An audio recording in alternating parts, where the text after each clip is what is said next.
एक बार की बात है, पहाड़ों के बीच बसा एक सुंदर और शांत गांव था। नाम था अमनपुर। यहाँ के लोग खुशहाल थे, फसलों से खेत भरे रहते थे और बच्चों की हंसी गलियों में गूंजती थी।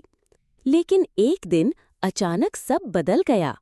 सुबह जब सूरज निकला तो पूरा गांव जैसे धुंध में छुप गया हो।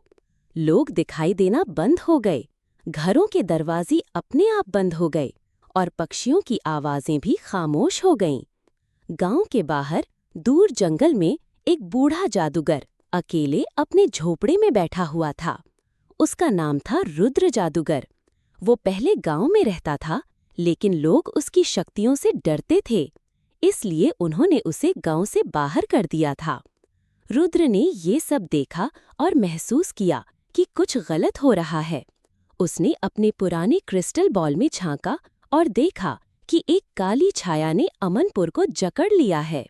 वो छाया थी भूलन, एक बुरी आत्मा जो इंसानों की यादें चुरा लेती थी, और अब उसने पूरे गांव की यादें छीन ली थीं।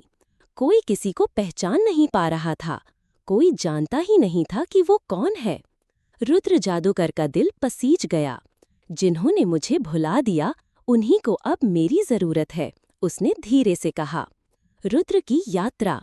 वो अपनी पुरानी टोपी पहनकर एक लकड़ी की छड़ी लेकर गांव की ओर चला। रास्ते में हर पेड़, हर नदी उससे बातें कर रही थी। सब डरे हुए थे। जब वो गांव पहुंचा तो वहां सन्नाटा पसरा हुआ था। लोग उसे देखकर चौंक गए, पर पहचान नहीं पाई। तुम कौन हो? एक औरत ने पूछा। मैं वही हूँ जिसे तुमने भुला दिया था, पर अब याद वापस लाने आया हूँ, रुद्र बोला। उसने गांव के बीचों बीच एक गोला खींचा और 4 दिशाओं में 4 मशालें जलाईं। फिर उसने गांव के बच्चों से कहा, तुम्हारी मासूमियत ही गांव की सबसे बड़ी शक्ति है। क्या तुम मेरा साथ दोगे? बच्चों ने हामी भर दी। रुद्र ने बच्चों के साथ मिलकर एक जादुई गीत गाया, वो गीत जो कभी अमनपुर में त्योहारों के समय गाया जाता था। जैसे ही आवाजें हवा में गूंजी, धुंध हिलने लगी और एक एक कर लोगों को यादें लौटने लगीं। भूलन की हार। तभी आकाश में काली घटाएं घेर आईं। भूलन, वो छाया, गुस्से में गरजी। तुम मुझसे नहीं लड़ सकते जादूगर। रुद्र मुस्कुराया और बोला, यादें छीनना आसान है, लेकिन प्यार और अपनापन लौटाना उससे भी ज्यादा ताकतवर है।